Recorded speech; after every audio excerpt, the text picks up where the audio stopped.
আল্লাহ পাক রব্বুল আলামিন আমার তেলাওয়াত কিন্তু কোরআনের আয়াত সূরাতুল বাকারার 269 নম্বর আয়াতে কারিমা আপনাদের সম্মুখে তেলাওয়াত করেছি। এই তেলাওয়াতের মধ্যে আল্লাহ পাক রব্বুল আলামিন কোন জিনিসটা বোঝাচ্ছেন এই কথাটাই আমি আপনাদের সম্মুখে বলবো। আল্লাহ পাক রব্বুল আলামিন বলেন ইউতিল হিকমাতা মাইয়াশা। আল্লাহ পাক রব্বুল আলামিন বলেন তিনি যাকে চান প্রজ্ঞা দান করেন, হিকমা জ্ঞান দান করেন, এলেম দান করেন। কে চাইলে বলেন তিনি যাকে চান, মানে আল্লাহ পাক রব্বুল আলামিন যাকে চাই তাকেই এলেম দেয়। বলেন ঠিক না বেঠিক? এরপরে আল্লাহ পাক রব্বুল আলামিন বলেন ও নওজোয়ান যুবক, ফরদার আলীর মা, বুড়া বাবারা আপনারাও মনোযোগ সহকারে শুনেন। বাবা ইখলাসের সাথে শুনেন, আমলের সাথে শোনার চেষ্টা করেন, তাইলে আমলে আসবে। এরপরে আল্লাহ বলতেছেন ফাকাদ উতিয়া খাইরান কাসীরা। আর যাকে প্রজ্ঞা দেওয়া হয়, আল্লাহ বলেন আর যাকে ইলম দেওয়া হয়েছে তাকে দুনিয়ার জাগতিক কল্যাণ দেওয়া হয়েছে। বলেন সুবহানাল্লাহ। জাগতিক কল্যাণ। ফাকাদ উতিয়া খাইরান কাসীরা। খাইর মানে ভালো, কাসীর মানে অধিক। তাইলে এটার দ্বারা রব্বে কারীম বুঝাইলেন যাকে ইলম দেওয়া হয়েছে তাকে দুনিয়ার জাগতিক একটা কল্যাণ নয়, দুনিয়ার মধ্যে এমন কোনো কল্যাণ নয়, এমন কোনো ভালো কাজ নয় যে ভালো কাজ আলেমকে দেওয়া হয়নি। সুবহানাল্লাহর আওয়াজ দেন, আরো জোরে বলেন সুবহানাল্লাহ। আল্লাহ পাক রব্বুল আলামিন বলেন ফাকাদ উতিয়া খাইরান কাসীরা। যাকে আল্লাহ পাক রব্বুল আলামিন ইলম দান করেছেন তাকে দুনিয়ার একটা কল্যাণ নয়, জাগতিক কল্যাণ আল্লাহ পাক রব্বুল আলামিন দিয়েছেন। এর অর্থ হইল পৃথিবীর মধ্যে এমন কোনো ভালো কাজ নাই, এমন কোনো কল্যাণ নাই যে কল্যাণটা আল্লাহ পাক রব্বুল আলামিন মুহাক্কিক উলামায়ে কেরামকে দেন নাই। বলেন সুবহানাল্লাহ। জাগতিক প্রত্যেকটা কল্যাণ দেওয়া হয়েছে। তাইলে বোঝা গেল যারা ইলমে দ্বীন হাসিল করতে পারে নাই তারা পৃথিবীর বিভিন্ন কল্যাণ থেকে অনেক দূরে। বলেন ঠিক না বেটি? কথা বলেন ঠিক না বেটি? বুঝতে পেরেছেন? তাইলে বোঝা গেল যারা আমাদের গার্জিয়ান যারা আছেন এখানে, যাদের সন্তানদেরকে এই মাদ্রাসার মধ্যে পড়াইতেছেন, তাদের এই গার্জিয়ান হইল পৃথিবীর মধ্যে শ্রেষ্ঠ গার্জিয়ান। বলেন ঠিক না বেটি? কথা বলেন ঠিক না বেটি? কারণ আলেমের শান, আলেমের মাকাম, আলেমের দারাজাত সম্পর্কে আল্লাহ পাক রব্বুল আলামিন নিজেই বলতেছেন ইচ্ছা করলেই আলেম হওয়া যায় না, ইচ্ছা করলেই হাফিজ কোরআন হওয়া যায় না, ইচ্ছা করলেই মুহাদ্দিস হওয়া যায় না, ইচ্ছা করলেই মাদ্রাসার মধ্যে ছেলেকে পড়ানোও যায় না যদি আল্লাহ তৌফিক দান না করে। কথা বলেন বাবা ঠিক না বেটি? অনেক গার্জিয়ান এখানে আছেন যারা অনেক চেষ্টা করছে তার সন্তানকে হাফিজ কোরআন বানাইবে, আলেম বানাইবে, এরপরে সে হাফিজও হইতে পারছে না, আবার মুহাদ্দিস হইব দূরের কথা, আলেমও হইতেছে না। এরকম গার্জিয়ান সমাজে আসে না নাই? আরো জোরে বলেন আসে না নাই? আসে। তাইলে এই যে মাদ্রাসা, এই মাদ্রাসা যতদিন পর্যন্ত পৃথিবী থাকবে এতদিন পর্যন্ত মাদ্রাসা তাকুক। কে কে আমরা চাই? হাত তুলে আল্লাহকে দেখাই। বলে নারে তাকবীর, বলে নারে তাকবীর। ইসলামী মহা সম্মেলন। বুঝতে পারছেন? তাইলে আল্লাহ পাক রব্বুল আলামিন বলতেছেন ইচ্ছা করলেই, জি বলেন ইচ্ছা করলেই হাফেজ হওয়া যায় না। আল্লাহ যাকে চায়, আল্লাহ যার মঙ্গল কামনা করেন তাকেই কি করেন? দ্বীনের ইলম দান করেন। সুবহানাল্লাহ। মুফাসসিরিনে কেরাম এই আয়াতের তাফসীরের মধ্যে লেখেন এই ইলম দ্বারা ইলমের ফরজিয়ত বুঝাইছেন। আলহামদুলিল্লাহ বলেন।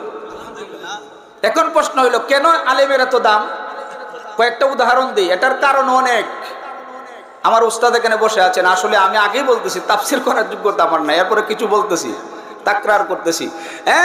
যে দেখেন আপনারা আমার দিকে তাকান আর একটু বোঝার চেষ্টা করেন। আলেমের কেন এত বেশি দাম? যে আলেমের আলেম পৃথিবীর মধ্যে দাম হওয়ার অনেক কারণ আছে, এর মধ্যে কয়েকটা কারণের মধ্যে এটাও একটা কারণ, যে কারণটা আল্লাহ পাক রব্বুল আলামিন সূরাতুর রহমানের মধ্যে তেলাওয়াত কইরা আল্লাহ নিজে শুনাইছেন। বলেন সুবহানাল্লাহ। আল্লাহ বলতেছেন আর রহমান,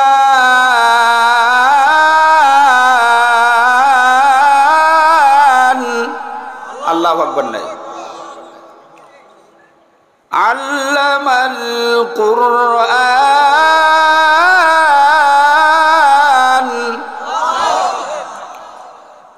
খালাকাল ইনসান।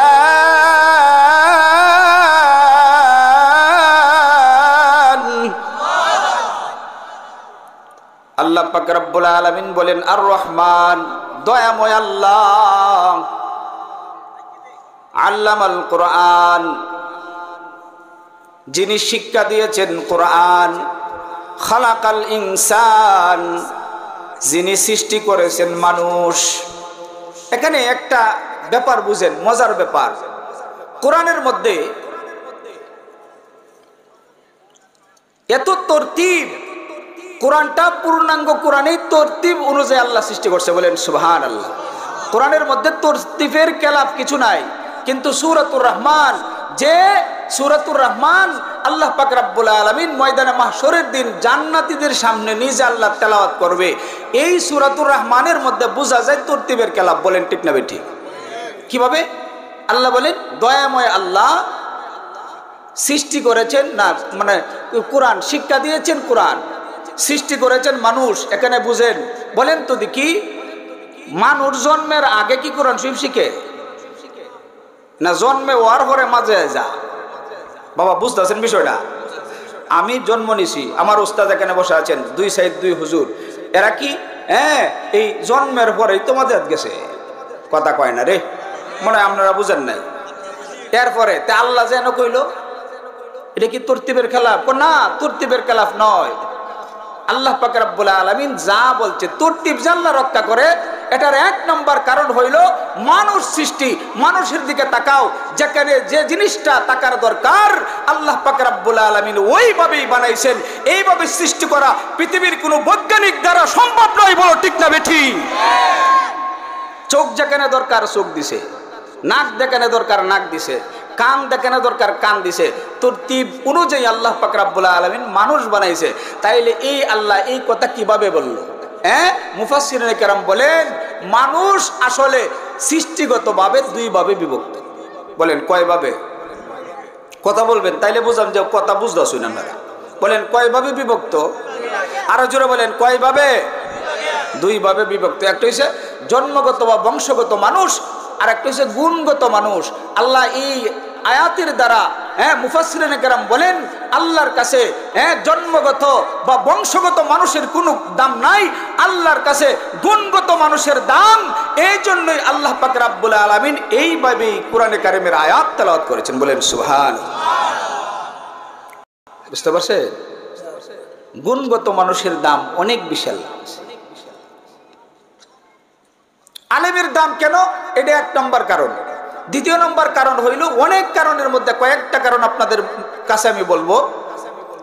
মুহাম্মদুর রাসূলুল্লাহ বলেন সাল্লাল্লাহু আলাইহি ওয়াসাল্লামের বাপ চাচা হইছে 12 জন। বাপের হলে কয়জন?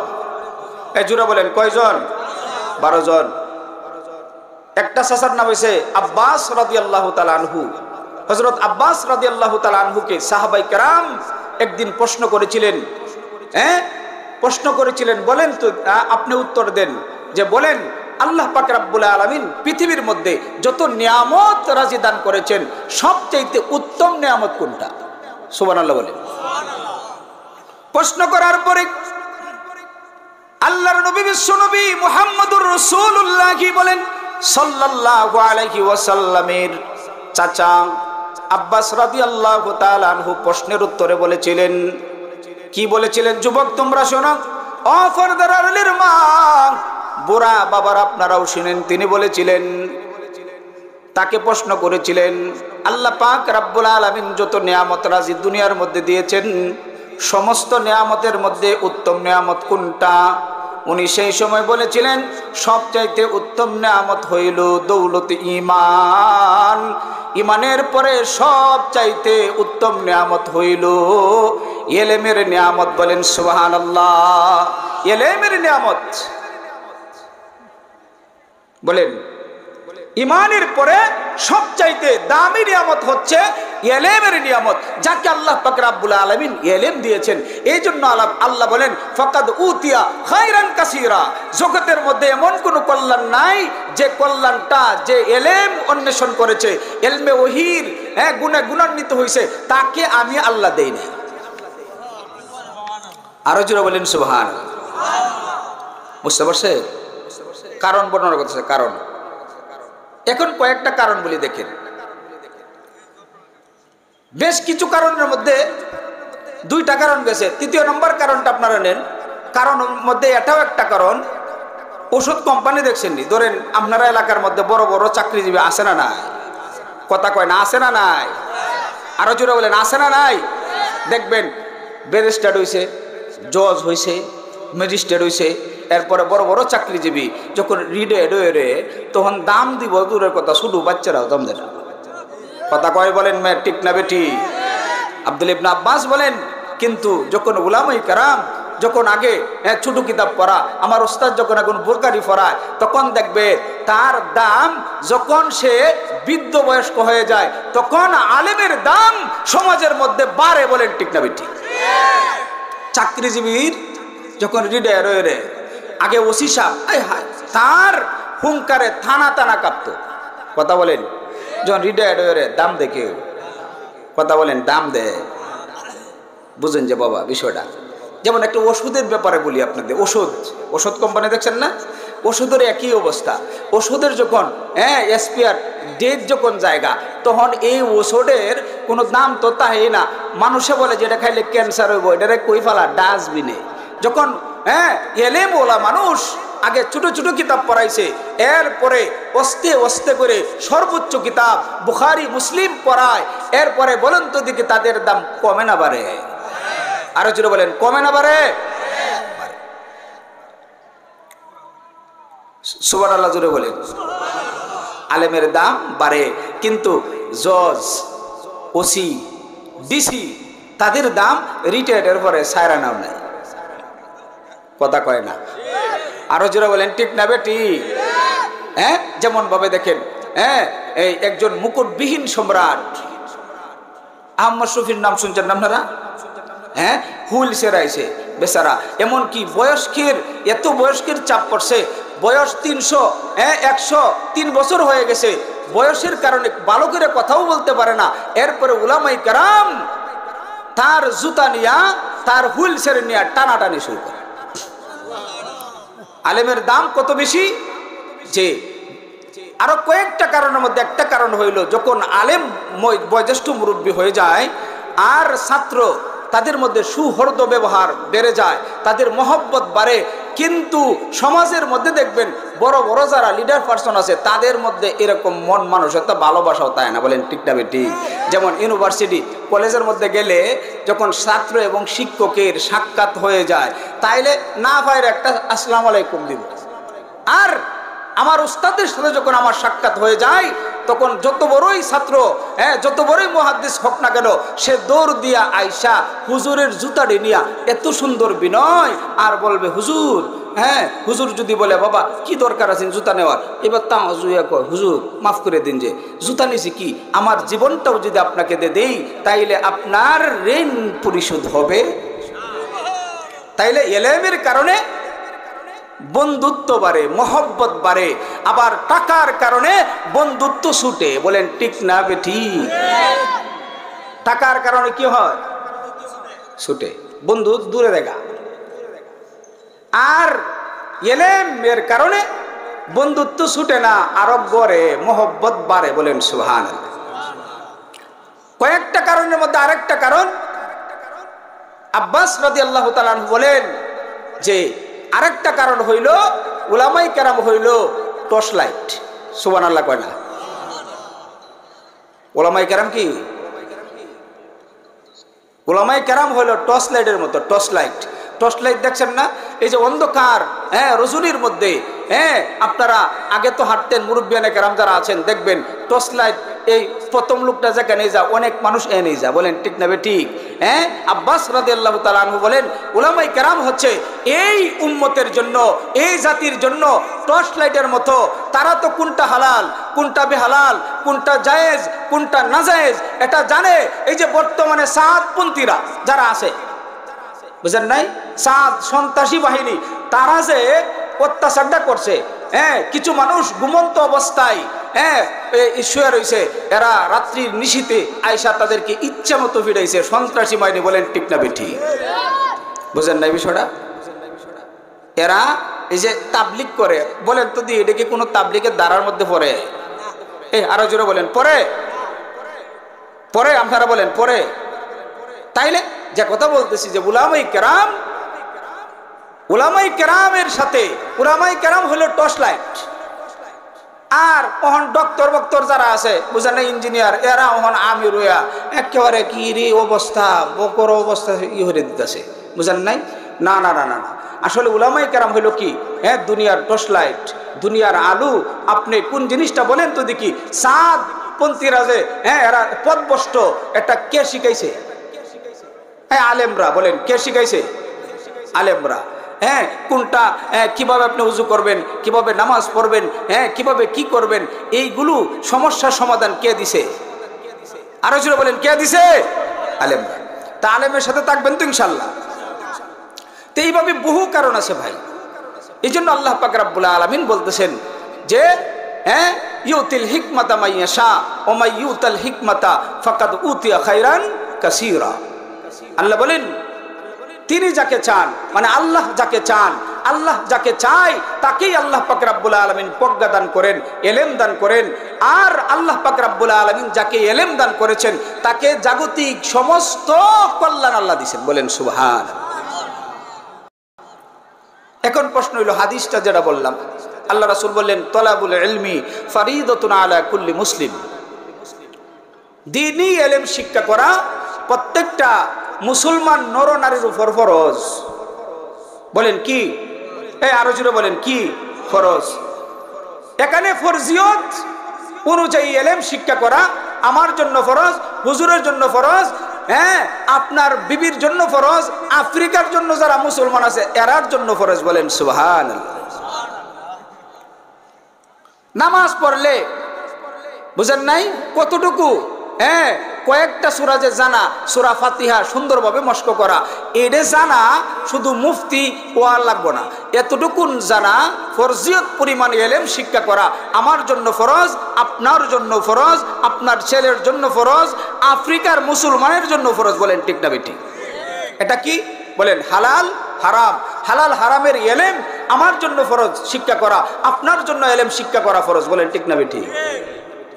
এরপর হচ্ছে পাক না পাক। পাক না পাকের কোনটা পাক কোনটা না পাক এটা জানা আমার জন্য ফরজ। মুফতি হওয়া ফরজ না, মুহাদ্দিস হওয়া ফরজ না, মেম্বারের কুতুব হওয়া ফরজ না, বড় বক্তা হওয়া ফরজ না।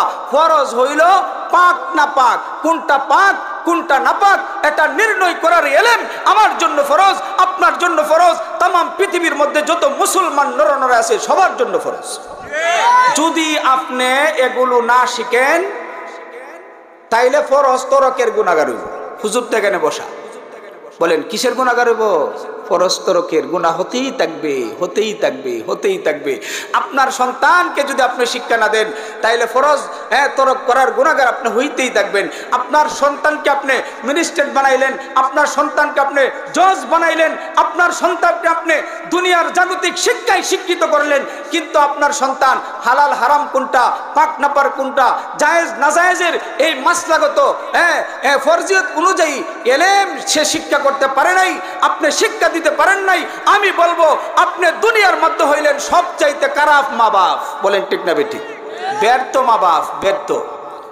আর যে ব্যক্তির টাকা পয়সা নাই, সম্পদ নাই, কোনো কিছু নাই, কিন্তু সে তার সন্তানটাকে হাফিজুল কোরআন বানাইছে, তার সন্তানটাকে আলেম বানাইছে, তাইলে সে কত দামি হয়ে গেছে? এত দামি হয়েছে, এত দামি হয়েছে, তার সন্তানটা তার মরার পরে জানাজার নামাজ পড়াইয়া কবরের মধ্যে রাখবে, বলেন ঠিক না বেঠিক? সে হইল সাকসেস বা মা বাপ, সাকসেস মা বাপ। কেমন সাকসেস? ও মা ফরদারিল মা, তোমরা শোনো গো মা, এখন তো সমাজের মধ্যে একটা ঘর পাওয়া যাবে না যে ঘর থেকে কোরআনে কারিমের তেলাওয়াত আসে, বলো ঠিক না বেঠিক? নাই, মহিলারাও এরকম হয়ে গেছে, নাই, তেলাওয়াত নাই। এখন তো প্রত্যেকটা ঘর থেকে আগে 20 বছর আগে দেখেন আমার দাদি যদি আমার মা কোরআন শরীফ না পড়তো তাইলে আমি বাজার থেকে কাজ করে আসার পরেও আমার মা বিচার দিত, আব্বু তুমি আসছো, তোমার এই যে বউ আছে না, তোমার বউ তো আজকে কোরআন শরীফ পড়ে নাই, বলেন ঠিক না বেঠিক? এখন প্রত্যেকটা ঘর থেকে কোরআনের আওয়াজ নাই, আসে শুধু খালি ডিজে গান, বলেন ঠিক না বেঠিক? এই সমস্ত মা বাপের গর্ভ থেকে কোনোদিন ভালো সন্তানের আশা করা। আমি বলবো মা গো, তোমার মতো মা ছিল কুতুবউদ্দিন বখতিয়ার কাকির মা, তোমার মতো মা ছিল খাজা মঈনুদ্দিন চিশতি আজমেরির মা, তোমার মতো মা ছিল কুতুবউদ্দিন বখতিয়ার কাকির মা, তোমার মতো মা ছিল উসমান হারুনের মা। ওগো মা, তোমার মতো মা হইল আজকে যে সভাপতির আসনটা গ্রহণ করেছেন উস্তাদুল আসাতিজা হযরত মাওলানা মুফতি হারুনুর রশিদ সাহেবের মা, আর তুমিও তো মা।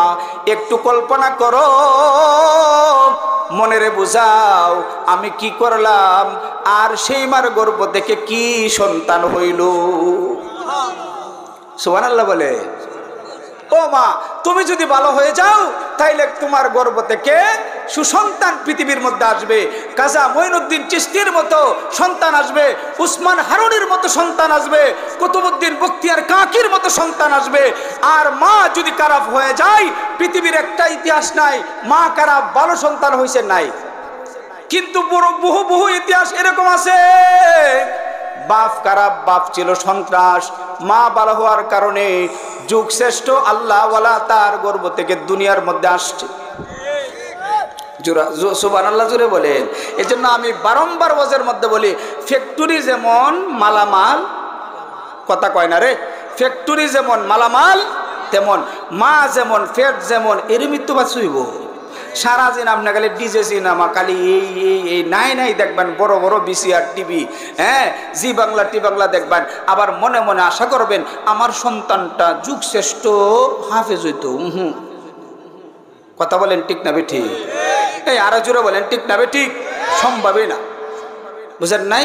মা আগে তুমি ভালো হও, তুমি ভালো হইলে কি লাগবো? এখন তো আমাদের মার অবস্থা এরকম, দেখবেন সন্তানেরা দুধ খাওয়া, বুঝেন নাই? সিরিয়াল তো যাইতেছে গা, সিরিয়ালটা তো গেলে সমস্যা দেখবেন, কি এর কাপড় আর কি এর কি, বুঝেন নাই? দুধ খাওয়াইতেছে, সিরিয়াল দেখতেছে, এই সন্তানটা কি ভালো হওয়ার আশা করা যায়?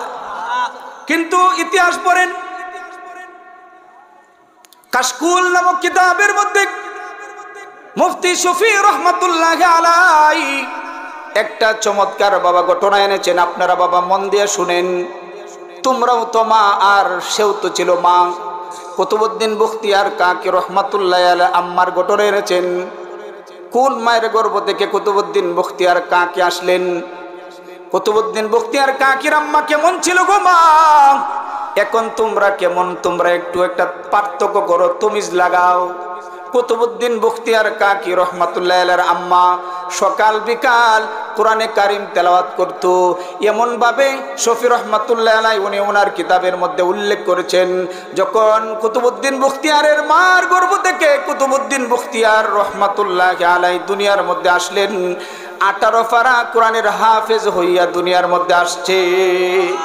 ও মা, তুমি হইলা সন্তানের জন্য প্রথম শিক্ষিকা, তুমি তো হইলা তুমি প্রথম শিক্ষক। তোমার সন্তানকে তুমি আগে ঈমান শিক্ষা দিবা, তুমি তোমার সন্তানকে আল্লাহ শিক্ষা দিবা, তুমি তোমার সন্তানকে আল্লাহর উপর চির বিশ্বাস স্থাপন করবা। এখন তো তুমি তোমার সন্তানকে এই শিক্ষা দেওই না, বলো ঠিক না বেটি? আরো জোরে বলেন ঠিক না বেটি? কুতুবউদ্দিন বখতিয়ার কাকির আম্মার গর্ভ থেকে কুতুবউদ্দিন আসছে কয় ফারা কোরআনের হাফেজ? এই জোরে বলেন কয় ফারা? আবার উনি মনে মনে ভাবতেছে, আমার সন্তানটাকে আমি এমনিতে দুধ পান করাবো না, মা তোমাদের জন্য বলতেছি, যেহেতু মাদ্রাসা আছে, আমার সন্তানটাকে এমনি এমনি দুধ পান করাবো না।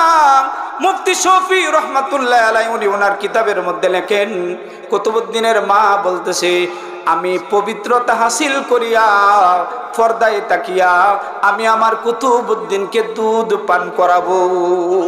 এমনি আলেম হইছে না, দুধ উজু কইরা এরপরে পান করাইছে। আর আমরা মার অবস্থা কি বুঝেন না, সিরিয়াল যাইব তাড়াতাড়ি, বুঝেন না কি বাচ্চা আরটি এমনি খরব খুললে দিয়া খাইতাছে আর সিরিয়াল দেখতাছে। বলেন ঠিক না বেঠি? এই জোরে বলেন ঠিক না বেঠি? বাস্তব না অবাস্তব? তাইলে এরকম মায়ের গর্ভ থেকে কুতুবউদ্দিন বখতিয়ারের মতো সন্তান আশা করেন আপনারা?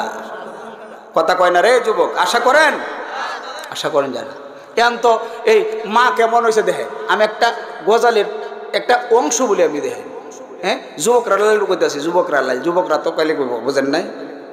হ্যাঁ দেন যুবকরা, এই বেটা তোরা বেশাদিও যদি করস বুঝছে আবার দেখে করিস। কথা কয় না? হ্যাঁ আছে না যে বেটা গেছে যুবক মানুষ তো বেটা গিয়া তো খালি বউ ওইলিছে, মানে দেখছে খুব সুন্দর, আয় হায় আলতা তালতা লাগায় মুখটার একেবারে লিপস্টিক মাইরে এত সুন্দর করছে। কিছুদিন পরে কাইলে ওখান দেখবেন ডিভোর্সের সংখ্যা দিন দিন বাড়তাছে না কমতাছে? কারণটা কি?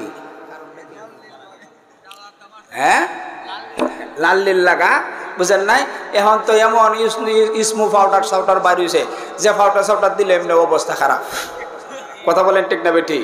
আমার সাথে বলেন, বলেন লাল্লিল সাদা বেগুনি রং বেরঙ্গে সিলমারা, লাল্লিল সাদা বেগুনি রং বেরঙ্গে সিলমারা, ভেজাল কোনটাতে আসে যায় না সহজে ধরা, ভেজাল কোনটাতে আসে যায় না সহজে ধরা। বলো ঠিক না বেটি? সোনার দেশ আর নাই রে কোথাও আছে বাংলাদেশ, খুঁজে দেখো তাতেও ভাই ভেজালের নাই শেষ। লাখ শহীদের রক্ত মাখা চাদর মুড়ি দিয়া কাটি সোনার সবটুকু যে কবে গেছে নিয়া। বলো ঠিক না বেঠি? তোমার আমার লাগি যাহা, ও যুবক ভাই তোমার আমার লাগি যারা, দরদি সাজে দ্বারা, ভেজাল কোনটাতে আসে যায় না সহজে ধরা, লাল্লিল সাদা বেগুনি বলেন রং বেরঙ্গে সিলমারা, লাল্লিল সাদা বেগুনি রং বেরঙ্গে সিলমারা, ভেজাল কোনটাতে আসে যায় না সহজে ধরা, ভেজাল কোনটাতে আসে যায় না সহজে ধরা। বলো ঠিক না বেঠি? আর মেয়েদের অবস্থাটা কি তাইলে কই এমনি তোরা রে? হ্যাঁ অন হাসি মারবে তোরা। হ্যাঁ আবার আপনার এলাকা আছে, আমার ওস্তাদের অবস্থা আমি জানি। হ্যাঁ এখানে তো অনেক গাঁজাখোররা বন্ড আছে, এরা কই কি জানেন? ও ফর্দা সর্দা লাগে না, এরা বলে দেখেন মনের ফর্দা বড় ফর্দা লাগে না বাহিরে। বলেন ঠিক না বেঠি? আওয়াজ নাই, বলেন ঠিক না বেঠি? গাঁজাখোরের গডফাদার দল দেখো কি বলে রে, ঠিক না বেঠি? বাইরের পর্দা নিবিয়ে তারা করে আল্লাহর জিকির, জিকির নয়তো করে যুবক অন্য কাজের ফিকির। ঠিক না বেটি? হ্যাঁ ঠিক না বেটি রে?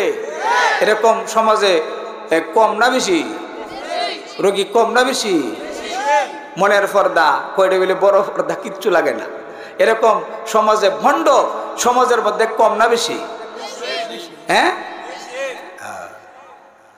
আর পুরুষ হইয়া নারী হইয়া পুরুষের পাপ ধরে এরকম নারী সমাজে কম না বেশি? আবার বলেন তো এই নারীর পক্ষ থেকে যদি আপনি আশা করেন যে মঈনুদ্দিন চিশতি কুতুবউদ্দিন বখতিয়ার কাকির মতো সন্তানে বইব, তাইলে যে কথাটা বলতেছি আপনি দেখেন, হ্যাঁ মুফতি শফি রহমতুল্লাহ আলাইহি বলতেছেন একটু বাপ নিলাম আছে আপনারা যে মনোযোগ দেয় নেই হয়, এই জন্য হুজুর তো আসেনি, হুজুর একটু বয়ান দেওয়ার পরে দোয়া করবেন। হ্যাঁ কুতুবউদ্দিন বখতিয়ার হ্যাঁ কাকি রহমতুল্লাহ রাম্মা সকাল বিকাল কোরআন শরীফ পড়তেন, এমন ভাবে কোরআন শরীফ পড়ছে পেটো থেকেই হ্যাঁ সন্তানটা 18 পারা কোরআনের হাফেজ হয়েছে। আর আমরা এলাকার মধ্যে হাফেজ দূরের কথা 10 বছর 20 বছর 30 বছর ধরে গড়ের মধ্যে রমজান সারা বছরে একবার সারা কোরআন শরীফের মনারটাই খুলে না। ঠিক না বেটি? তাইলে আপনি আশা কিবা করেন বাবা বরকতের? কুতুবউদ্দিন বখতিয়ার কাকি রহমাতুল্লাহ আলাইহি তার আম্মা মনে মনে ভাবলেন, আমি আমার সন্তানটাকে ভালো সন্তান বানাইতে চাই। কিভাবে? যে আমি দুধ পান করাইবো উজু কইরা, উজু করানোর পরে আমি দুধ পান করাইবো। এরপরে দুধ পান করাইলেন। কুতুবউদ্দিন বখতিয়ার কাকি রহমাতুল্লাহ আলাই হাঁটি হাঁটি পা পা কইরা যখন একটু বড় হইলেন, মক্তবে নিয়ে গেলেন। মক্তবে নিয়ে গেলেন, উস্তাদকে বলতেছে, উস্তাদ আমি আমার কুতুবউদ্দিনকে আপনার কাছে দিয়ে দিলাম, আপনি ভালো মানুষ বানান, জমানের শ্রেষ্ঠ আল্লাহ ওয়ালা বানান, বড় আলেম বানান। হুজুর বলতেছে, ও কুতুবউদ্দিন তুমি বলো আউযু বিল্লাহি, আপনারা বলেন আউযু বিল্লাহি মিনাশ শাইতানির রাজিম বিসমিল্লাহির রহমানির রহিম। কুতুবউদ্দিন বখতিয়ার কাকির উস্তাদ বলে, কুতুবউদ্দিন বলো আলিফ বা তা সা। কুতুবউদ্দিন বখতিয়ার বলে, হুজুর আমি এগুলো না, এর ছাড়াও আমি আরো পারি। সুবহানাল্লাহ বলে। ও কি পারো তুমি বলো? আমি পারি আউযু বিল্লাহ বিসমিল্লাহ সহকারে সূরাতুল ফাতিহা পড়লেন। কুতুবউদ্দিন বখতিয়ার কাকের উস্তাদ বলে, সূরাতুল ফাতিহা তো মানুষ এমনিতেই পারে। দেখবেন সমাজের মধ্যে অনেক মানুষ সূরা ফাতিহা এটা বুঝে না। যদি আপনি বলেন আলহামদুলিল্লাহ সূরাটা, আমি পারি, কথা কয় না, ঠিক না বেটি? উনি বলতেছে বুঝছি সূরা ফাতিহাটা তো এমনি মস্ত তাই। কুতুবউদ্দিন বখতিয়ার কাকি বলেন, হুজুর আমি আরো পারি। উনি শুরু করলেন আলিফ লাম মিম যালিকাল কিতাব লা রাইবা ফি হুদাল লিল মুত্তাকিন।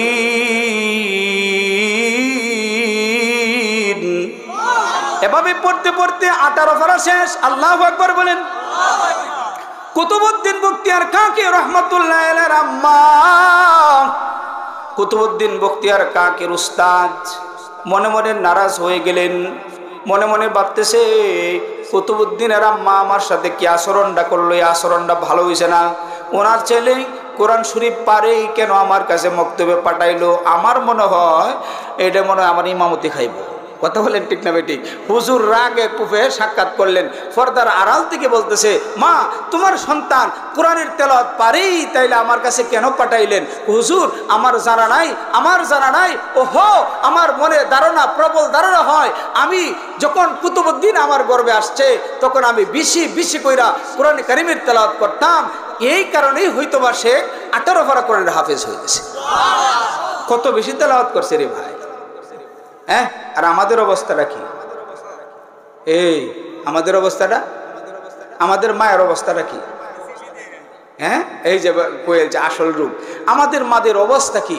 কুতুবউদ্দিন বখতিয়ার কাকি রহমাতুল্লাহ আলাই হ্যাঁ এমনিতে হয়েছে না, কেমন মার গর্ভ থেকে আইছে, বুঝতে পারছে?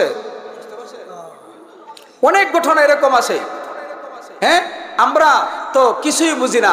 তাহলে মা আমি তোমাদের জন্য বলতেছি, তুমি যদি ভালো হয়ে যাও, তোমার গর্ভ থেকে এখনো কুতুবউদ্দিন বখতিয়ার মতো আলেম এখনো সমাজের মধ্যে হওয়া এটা সময়ের ব্যাপার। বলেন ঠিক না ঠিক? মারা যদি পর্দানিশী হয়ে যায় তাহলে কুতুবউদ্দিন বখতিয়ারের মতো আলেম হওয়া সম্ভব না অসম্ভব? হ্যাঁ, আরো কুতুবউদ্দিন বখতিয়ার কাকির আম্মা তাকে ঈমান শিক্ষা দিলেন। দেখেন ইয়াকিন কারে কয়। আমরা তো এখন আমাদের সন্তানদেরকে কিছুই শিক্ষা দেই না। মা কি শিক্ষা দিবে? মা তো টিভির সিরিয়াল নিয়ে ব্যস্ত। বলেন ঠিক না বেটি? এই যুবক ভাই বলো ঠিক না বেটি? আর কুতুবউদ্দিন বখতিয়ারের মা ইয়াকিন শিক্ষা দিতেছে। কিভাবে? বলতেছে, বাবা তুমি নামাজ পড়ো। মক্তব থেকে আসে, এই যে মাদ্রাসা থেকে যায়, যাওয়ার পরে বলতেছে, কুতুবউদ্দিন 2 রাকাত সালাতুল হাজতের নামাজ পড়ো, এরপরে আল্লাহর কাছে চাও, দেখবা তোমার আল্লাহ তোমার জন্য খানা পিনার ব্যবস্থা করে দিবে। কুতুবউদ্দিন বখতিয়ার কাকি রহমাতুল্লাহ আলাইহি ঘরের মধ্যে গেলেন, 2 রাকাত নামাজ পড়াইলেন। দেখেন ঈমান কিবা শিক্ষা দেয় মা। আমি আগেই বলেছি, মা হইল সন্তানের প্রথম শিক্ষিকা। বলেন ঠিক না বেটি? ঈমান শিক্ষা দিতেছে। হ্যাঁ, 2 রাকাত নামাজ পড়াইলেন। নামাজ পড়ার পরে বলতেছে, বাবা আচ্ছা এই যে এখানে যাও, রেগের কাছে যাও, দেখো হ্যাঁ তোমার আল্লাহ তো হ্যাঁ তোমার জন্য খানা পিনার ব্যবস্থা করছে। সুবহানাল্লাহ বলেন। খানা খায়, দেখবেন ছোট বাচ্চারা খানা খাওয়ার পরে কুতুবুদ্দিনের মা বলতেছে, বাবা বলো তো তোমাকে কে খাওয়াইছে? শুধু মানুষ তো বুঝে না, শাহাদত আঙ্গুল দ্বারা আমাকে যদি আমার উস্তাদ খাওয়া আমি অবশ্যই দেখাইবো হুজুর খাওয়াইছে। কিন্তু কুতুবুদ্দিন বখতিয়ার কাকি যখন আঙ্গুল দ্বারা দেখাইতেছে যে আমারে তো আম্মা তুমি খাওয়াইছো, কুতুবুদ্দিন বখতিয়ার কাকির আম্মা বলে না না না, আমি খাওয়াই নাই, আমার হাত দ্বারা রান্না করাইয়া তোমাকে মেহমান হিসেবে খাওয়াইছে তোমার আমার আল্লাহ। সুবহানাল্লাহ জোরে বলেন। দেখছেন ইমান কারে কর? হ্যাঁ, মা তো তাকে আল্লাহর সাথে কালেকশন করায় দিতেছে। একদিন, 2 দিন, 3 দিন, লম্বা ইতিহাস বলার অবকাশ নাই। 1 দিন, 2 দিন, 3 দিন, এভাবে কয়েকটা দিন চলে গেছে। শেষ পর্যন্ত কি হয়েছে দেখেন, কুতুবুদ্দিন বখতিয়ার কাকি রহমাতুল্লাহ আলাইহির আম্মা এক জায়গায় চলে গেছে, আসতে দেরি হয়ে গেছে, সমস্যা নাই, ইমান হয়ে গেছে। ইমান সে শিখে বলেছেন, আল্লাহর সাথে কালেকশনটা হয়ে গেছে। কিভাবে? আসলেন মাদ্রাসা থেকে, 2 রাকাত নামাজ পড়লেন, নামাজ করার পরে ওই দিনের ঘটনা, কুতুবুদ্দিনের আম্মা উনার জন্য রান্না করে যায় না। সুবহানাল্লাহ বলেন। কুতুবুদ্দিন বখতিয়ার কাকির আম্মা চিন্তিত, আহারে আমার তো লেট হয়ে গেছে, আমার সন্তান কুতুবুদ্দিন যদি মাদ্রাসা থেকে আইসা খাবার না পায় তাইলে তো সমস্যা। কুতুবুদ্দিন বখতিয়ার কাকি রহমাতুল্লাহ মাদ্রাসা থেকে আসার পর 2 রাকাত সালাতুল হাজতের নামাজ পড়লেন, পূর্বের নেই আল্লাহর কাছে চাইলেন, গিয়া দেখলেন রকমারির খাবার আল্লাহ পাক রব্বুল আলামিন সুন্দরভাবে রেখে দিয়েছেন। কুতুবুদ্দিন বলতেছে, মাগো অন্য দিন যে তুমি খাবার রান্না করো, এই খাবার খাইলে জিহ্বার মধ্যে স্বাদ অনুভব হয়, কিন্তু আজকে যে আমার আল্লাহ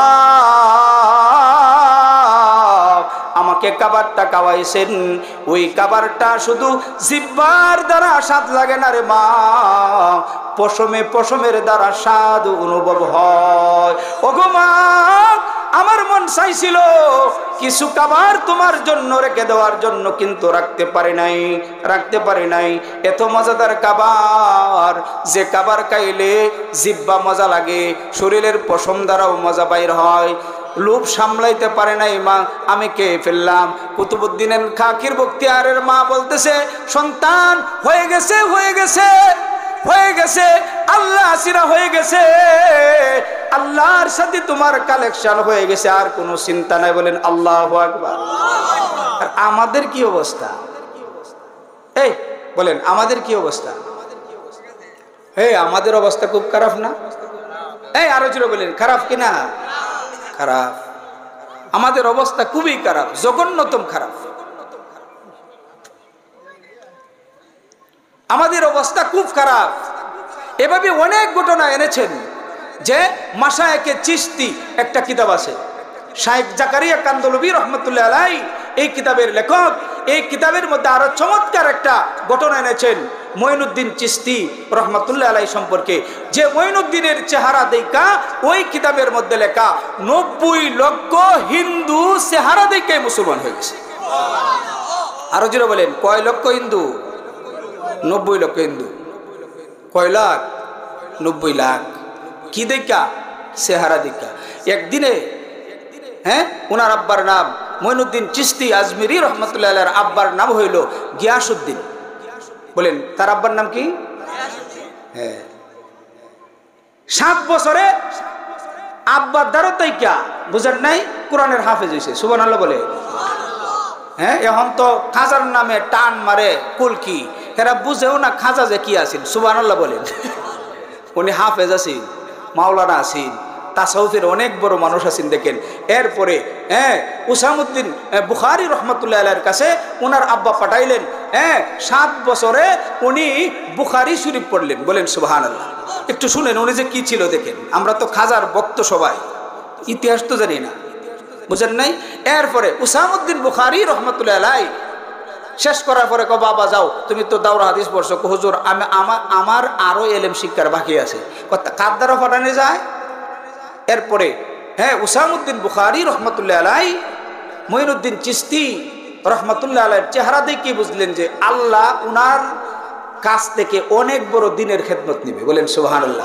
আমি বারংবার এই কথা বলি, সমাজের মধ্যে আপনারাও জানেন, আমরা যে হাডুডুর খেলতাম, আমরা বাপসা তারা কত জেডা বেড়া হয়, উড়াত দেখলেই চিনা যা। আয় হায় বলেন আপনারা বাসায় কইতাছে আমি যেটা বড় বেড়া হয় এটা উরাত দেখলেই বোঝা যায়। উরাত দেখলে কি হয়? এই বলেন, যেটা বেড়া হয় এটা উরাত দেখলেই বোঝা যায়। উসামউদ্দিন বুখারী রহমতুল্লাহ আলাইহি উনি ওনার শাইখের কাছে উসমান হারুনির কাছে, খাজা উসমান হারুনির কাছে পাঠাইছে। বলেন সুবহানাল্লাহ। 20 বছর খেদমত করছে। কয় বছর? তাইলে বোঝা গেল সুহবত ছাড়া, উলামায়ে কেরামের সুহবত ছাড়া কিছুই হাসিল করা যায় না। বলেন ঠিক না ঠিক? এখন তো আমরা উলামাদের পিছু ছেড়ে দিছি, বুঝেন নাই? আমার ওস্তাদ বুঝাইতেছে যে সাদ গুপ্তা এটা সন্ত্রাসী গুপ্ত, তোমরা যায় না। কিন্তু কিছু লোক আছে যারা ইঞ্জিনিয়ার মার্কা, ডাক্তার মার্কা, এরা তো উলামারা দেখতেই পারে না। বলেন ঠিক না ঠিক? হেরাবিলি দিন ব্যক্তি বুঝেছে, বুঝেন নাই? কয় বছর? 20 বছর। বলেন কয় বছর? 20 বছর রয়েছে। কিন্তু 20 বছর থাকার পরে উসমান হারুনি আমার দিকে তাকান, উসমান হারুনি রহমতুল্লাহ আলাইহি বলতেছে, বাবা যাও, এখন তোমার আমি খেলাফত দিয়ে দিছি, তুমি এখন মুরিদ টুরিদ করতে পারবা। বুঝেন নাই? উনি বলতেছে যে উসমান হারুনি তাকে কয়েকটা দায়িত্ব দিলেন, কিতাবের মধ্যে লেখা। কি দায়িত্ব? 1 নম্বর বলতেছে, বাবা শোনো, তোমাকে তুমি এখন কেমন মনে করো? আমি হুজুর একটা অযোগ্য মানুষ, আমি হইলাম শুধু মানুষ, আমার দ্বারা এই কাজ মনে হইতো না। কাচ্চে বেটা তুমি মেহনত করো একটা।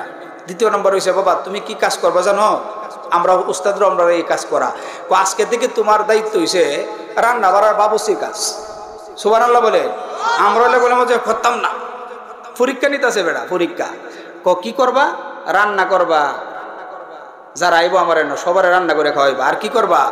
এরপরে রান্নার যে ময়লা মানে মাল, এগুলো তুমি নিজের মাথায় নিয়ে ডাস্টবিনের মধ্যে ফালবা, আবার সব পরিষ্কার করবা। বলেন সুবহানাল্লাহ। পরীক্ষাটা কম না বড়? এরপরে এভাবে যাইতেছে, দেন পরীক্ষা। আমি কিন্তু বোঝানোর ইবরত হাসিলের জন্য বলতেছি আপনাদেরকে, তারা কেমন ছিলেন, কেমন আহলুল্লাহ ছিলেন, কেমন আল্লাহওয়ালা ছিলেন। উসমান হারুনি রহমতুল্লাহ আলাইহি একদিন বলতেছে, এই কুতুবউদ্দিন এদিকা, কি শিখছো দেখি তুমি? বাবা তোমার এখন কেমন মনে হয়? হুজুর কিছুই মনে হয় না। কয় বেটা তাসাউফ বুঝেন নাই, এলেম তো চিনা বসি না। এরপরে তাওয়াজু দিয়ে দিলেন। বলতেছে, বাবা এখন কেমন মনে হয়? মঈনুদ্দিন চিশতি রহমাতুল্লাহ আলাইহি বলতেছে, হুজুর আমার মতো নিকৃষ্ট মানুষ হয়তো বা এখানে একটাও নাই, আমি কেমন কিছুই মনে করি না। বুঝেন নাই? একেবারে বিনয় করে দিছে। বিনয় করার কারণে আল্লাহ পাক রব্বুল আলামিন তার শান এবং মাকাম এত বাড়ায়া দিছে। উসমান হারুনি রহমাতুল্লাহ আলাইহি তার প্রতি সন্তুষ্ট হয়ে গেছে, খেলাফত দিয়ে দিলেন। আর বলতেছেন, বাবা এখন তুমি মনে মনে ভাবো আর চোখটি বন্ধ করো, দেখো এখন তোমাকে কেমন মনে হয়। মঈনুদ্দিন চিশতি রহমাতুল্লাহ আলাইহি চক্ষু খোলার পরে বলতেছে, হুজুর এখন আমার এমন মনে হইতেছে, আমি চক্ষু বন্ধ করার পর, আগে তো আমার চক্ষু বন্ধ করলে আসমান সীমানা ছিল, এখন আমি চক্ষু বন্ধ করলে আল্লাহর আরশ পর্যন্ত দেখা যায়। সুবহানাল্লাহ বলেন। আল্লাহর আরশ পর্যন্ত দেখা যায়।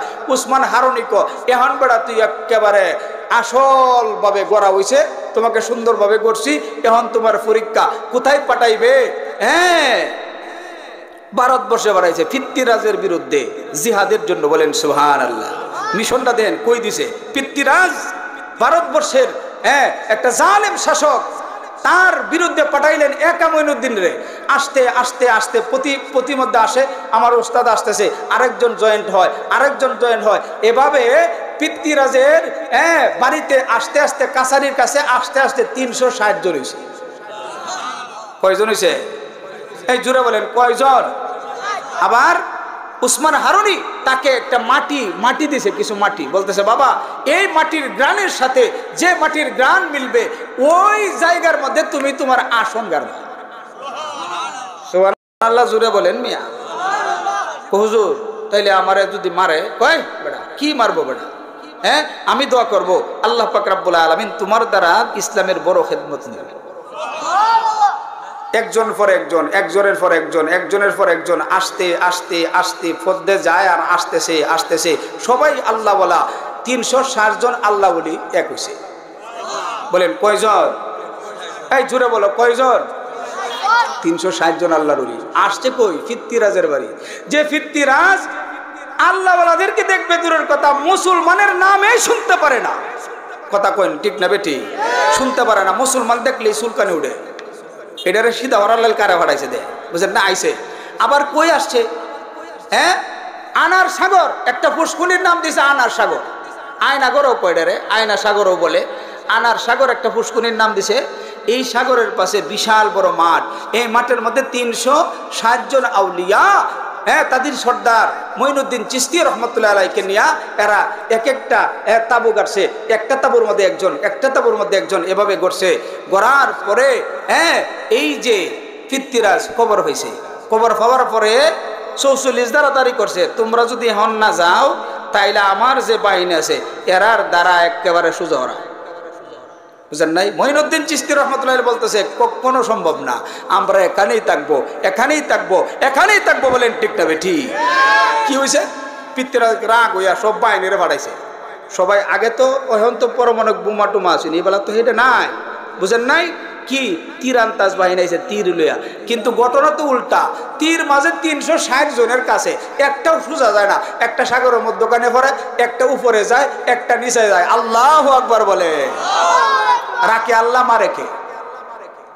সেনাবাহিনীরা বিরক্ত হয়ে গেলেন। তারা মনে মনে ভাবতেছে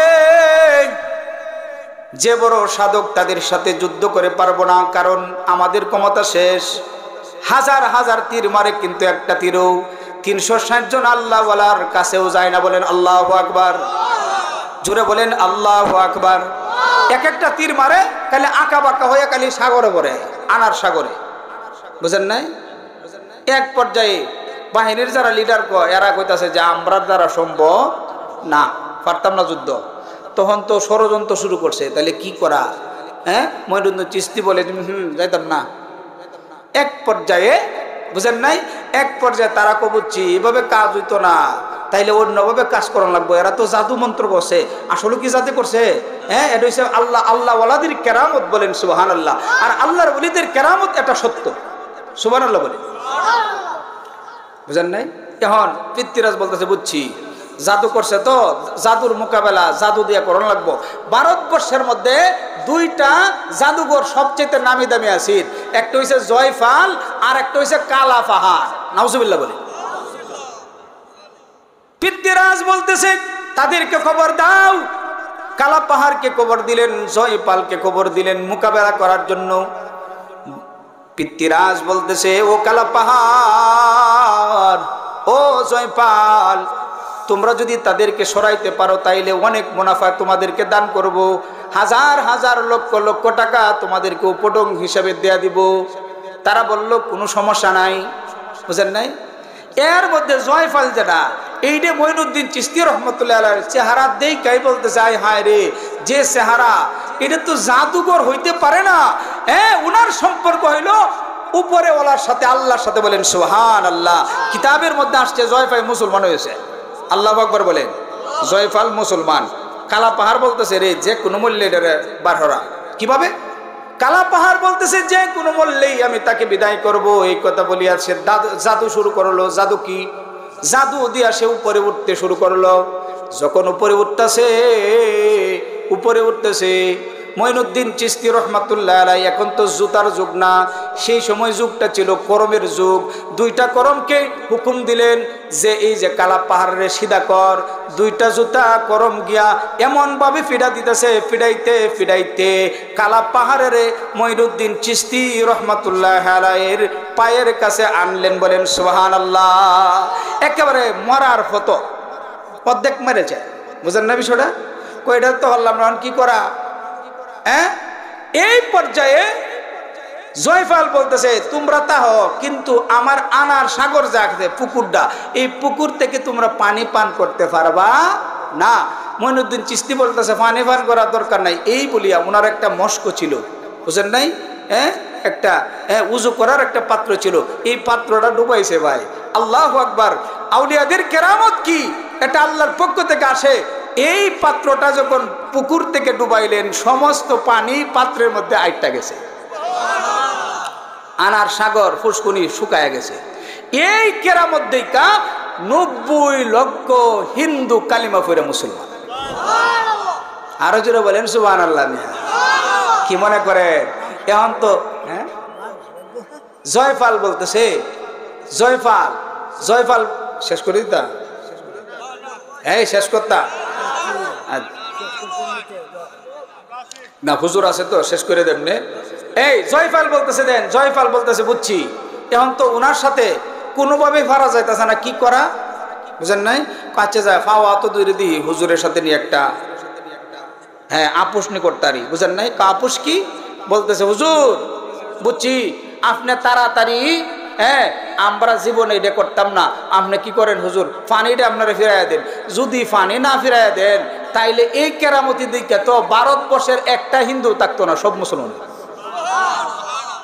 বাহারহাল কথা হচ্ছে এই অবস্থাতে যখন গেলেন, বুঝেন নাই, মঈনুদ্দিন চিশতি রহমতুল্লাহ আলাইহি আবার এই যে এক মস্ক যে পানি নিলেন, এই মস্কের পানিটা ছাড়লেন, আনার সাগর আবার কোনায় কোনায় বইরে গেছে। ফাঁকরি বান্ধে বেড়াটা আছে, বেড়াটা বুঝছেন তো, ফাঁকরি বান্ধে বেড়াটা আইছে, বেড়াটা বেড়াটা শয়তান আয়া বলতেছে বুঝছি এবার তোমরা পারতা না, আমার বুদ্ধি তুই তুই জয়ফাল তাইলে তুই সাকসেস হইব। বুদ্ধি কি? যে এই তোমার রাজত্বের এরিয়া থেকে 360টে সুন্দরী মেয়ে আন্না এক একটা তাবুর মধ্যে তুমি এরারে ফিট করবা, ঢুকাইয়া দিবা। কোনো একজন আল্লাহ ওয়ালা যদি তাদের সাথে খারাপ কাজ করে তাইলেই হইল, নাউজুবিল্লাহ বলে, তাইলে আল্লাহর নুসরত থেকে তারা বঞ্চিত হয়ে যাবে। এইভাবে শয়তান তাদেরকে কুপরামর্শ দিল, কুপরামর্শ দিল। এরপরে দেখেন এই পর্যায়ে কুপরামর্শ দিল, দেওয়ার পরে কি হয়েছে? কিছুই না, বুঝেন নাই? এটাতে কাজ হয়েছে না। সর্বোপরি পিতৃরাজের যে ছোট মেয়েটা আসে, এই মেয়েটাকে বুঝেন নাই, বড়ডার কাছে উনি ছিল অনন্য সুন্দরী, উনি ছিল ভারতবর্ষের মধ্যে সেরা সুন্দরী, উনারা দিছে বড়ডার কাছে, মানে মঈনুদ্দিন চিশতির কাছে। বাহার হাল কথা হইল মঈনুদ্দিন চিশতি রহমতুল্লাহ আলাইহির চেহারা কনকনায়া সব নুহুর টুহুর লাগায়া, বুঝেন নাই, গেছে সুন্দর হয়ে সাজে। যেভাবে আল্লাহওয়ালারা তাদের সাথে কুকর্মের মধ্যে লিপ্ত হয়, আল্লাহর নুসরতের দরজা যেভাবে বন্ধ হয়ে যায়, কিন্তু আল্লাহওয়ালারা তো এটা করছে না। মঈনুদ্দিন চিশতি রহমতুল্লাহ আলাইহি একবার চাইছে, চাওয়ার পরে মুক্তাসার আকারে বলতেছি, চাওয়ার পরে এমনভাবে তাওয়াজু পড়ছে আল্লাহওয়ালাদের দৃষ্টি পড়ার কারণে আল্লাহ পাক রব্বুল আলামিন জয়ফালের ছোট মেয়েটাকে এক চাউনিতে 30 পারা কোরআনের হাফেজ বানায় দিলেন। বুঝেন না বিষয়টা? তাইলে এই যে মাদ্রাসা আছে ভাই, এই মাদ্রাসা আমাদের দরকার আছে না নাই? আরো জোরে বলেন, আছে না নাই? এই মাদ্রাসার তালিবুল ইলম, বুঝেন না, এলাকার এই যে এলাকার মধ্যে মাদ্রাসা আছে, এই এলাকার মানুষের সম্পর্ক সরাসরি মদিনাওয়ালার সাথে, বলেন সুবহানাল্লাহ। আর আপনার সন্তান, আমার সন্তান যে মাদ্রাসার মধ্যে আসতেছে ইলম শিক্ষা করার জন্য, মান সালাকা তরিকান ইয়ালতামিসু ফিহি ইলমা সাহালাল্লাহু লাহু বিহি তরিকান ইলাল জান্নাহ। যে ব্যক্তি ইলমে দ্বীন হাসিলের জন্য ঘর থেকে বাইর হইল, একটু হাঁটতেছে, তার জন্য আল্লাহ পাক রব্বুল আলামিন জান্নাতের রাস্তা সহজ করে দিবেন। কারণ আমাদের সন্তান যারাই ভাই দোয়া করব, হুজুরাত আছে, আল্লাহ আমাদেরকে তৌফিক দান করুক। এবার আমার উস্তাদ দোয়া করবেন, আমরা দোয়া করে এরপরে চলে যাই। আসসালামু আলাইকুম।